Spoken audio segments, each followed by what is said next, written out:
Boys, you see this lady I am hugging in this video. She's the reason why I have spent a lot of money this period. Yes, I've spent a lot of money, not just money, time, energy, and everything.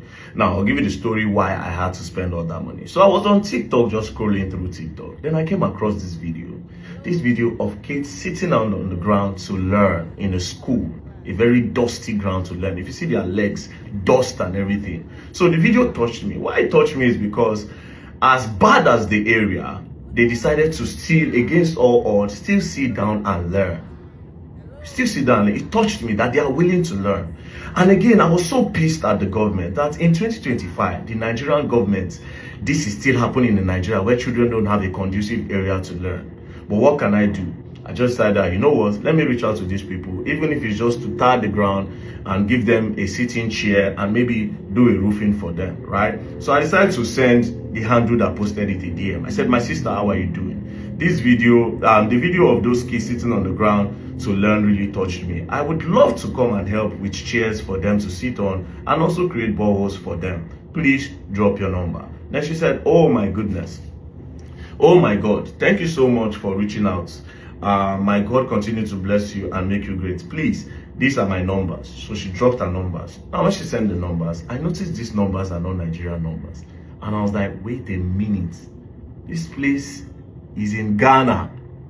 But again, I said, I cannot stop now because it's in Ghana and not in Nigeria. Because Ghanaians are our brothers. We are all in West Africa. Doing something for Ghana is at the same thing as doing it in Nigeria. Right? So I decided to continue. Now, I now told the lady that I will try and find time to come to Ghana. So this message, I sent it to her February 19. Now, in March, she sent me a message on WhatsApp. She said, hello, sir. Good morning. I hope all is well with you. Please, sir, I didn't hear from you again. I just said, let me check on you. I said I am in China. I'll be back in Nigeria. Then I will hit you up and let's plan. Now, instead of coming to Nigeria, I said, you know what, let me just come to Ghana, see this place and know what to do. Right. So when I was planning to come to Ghana, then an emergency came up in Ivory Coast. So I had to pause Ghana to go to Ivory Coast because of the sex trafficking thing. So after Ivory Coast, I had to come down to Ghana. Now, what I didn't know is that this particular place is not in Accra. It is a very far place. So I told her, oh, I am in Ghana. How do I get to where you are? She said the place is called Tamale. Now, me thinking Tamale is when you get to Accra, maybe you just take a car to Tamale. Then I asked her, so how do I get there? She said, sir, please, you take a flight from Accra to Tamale. When you get to Tamale Airport, there are rented cars available there and they can bring you to this community, Dibili, to be precise. I said, okay, no problem. I took a flight from Accra to Tamale. When I got to Tamale, I asked where Dibili is. Nobody knew where Dibili is. I was like, this place that nobody knows. That means this place far. Then I called her. I said, this place, people don't know. She said, oh no, it's a community. It's not really, it's just somewhere. It's called Dibili. I said, do you have another landmark? She said, Karaga District. I said, okay, no problem. I got a rented car, a Prado, and we set out. Now, on our way, we kept on asking. And I asked, and I said, where is this place? She said, just an hour.